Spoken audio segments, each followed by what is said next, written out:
Take a look at your hands the next time you're at the grocery store.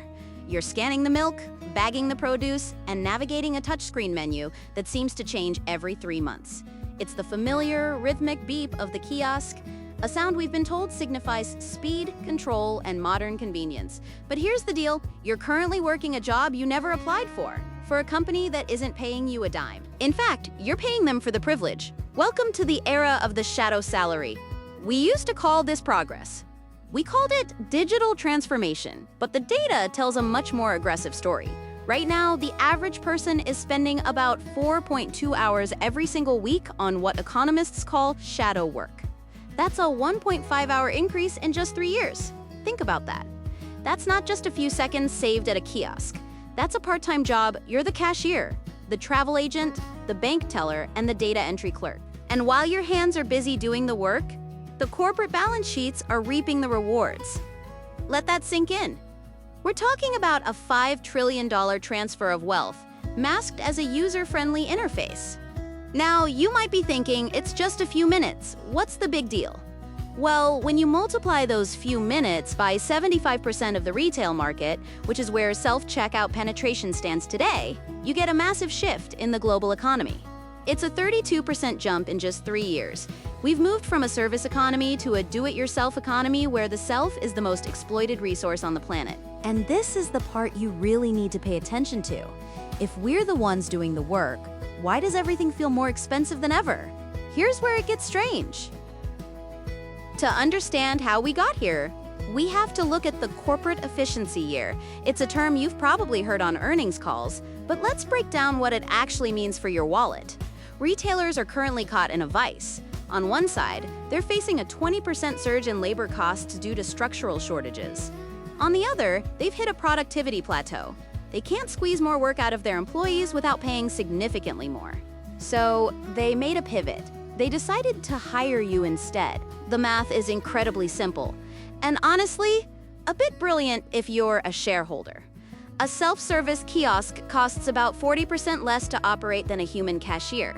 When a company replaces 10 cashiers with 10 kiosks, they aren't just saving on wages, they're eliminating benefits, insurance, and payroll taxes. They're locking in a fixed rate for labor at 24% of revenue, but they're shifting the actual labor part of that equation onto your shoulders. They've turned a variable cost into a customer experience. But here's the most interesting part of the whole story. This shift isn't just about saving money, it's about masking inflation. Economists are seeing something called cost-push inflation in retail, currently sitting at around 3%. Normally when costs go up, prices go up. But by forcing you to do the work for free, companies can keep the price of that gallon of milk slightly lower than it would be otherwise, while their profit margins stay perfectly intact.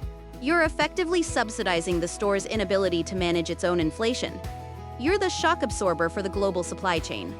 I know, sounds dramatic. But look at the data.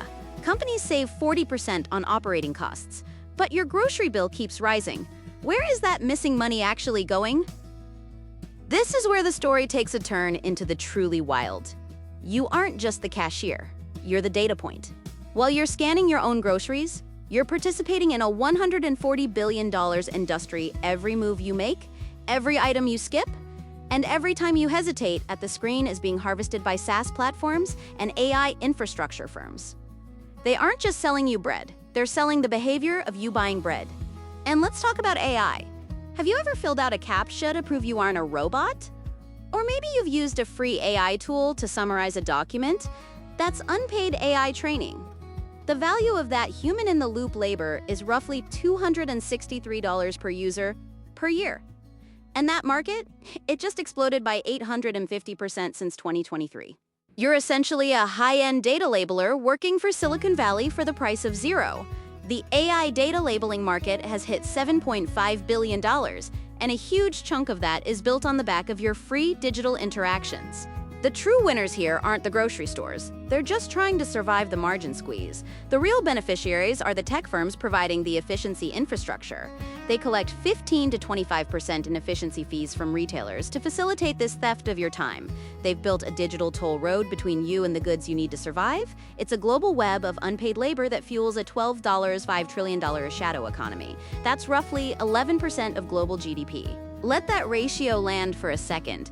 If the world's largest companies are built on labor they don't pay for, what does that tell you about the future of your own income? Now, I want to zoom out for a second. Some people, like the folks at the World Economic Forum, argue that this is a good thing. They call it customer agency.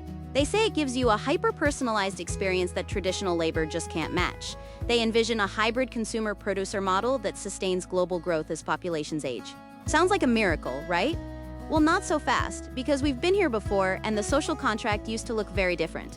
Go back to 1916. A man named Clarence Saunders opened the first Piggly Wiggly in Memphis, Tennessee.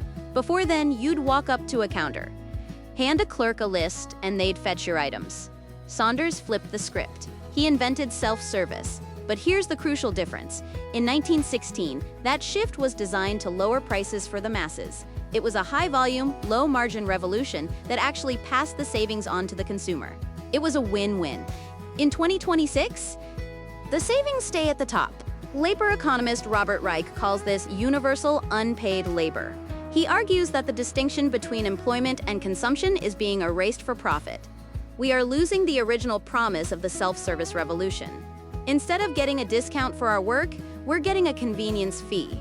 We're being told that our time is worthless, while the corporations are proving exactly how much it's worth by harvesting it for billions. When our free time is being harvested for profit, how much is actually left for our future? Think about that next time you see your grocery bill.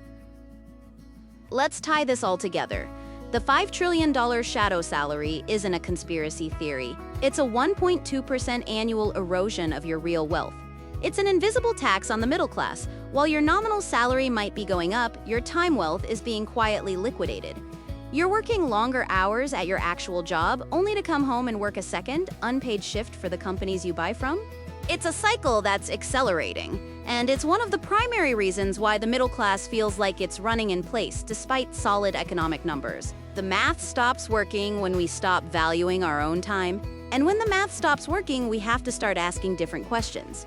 We need to stop seeing these kiosks and interfaces as convenience and start seeing them for what they really are, a levy on your life. In the economy of 2026, the most expensive thing you own isn't your house or your car.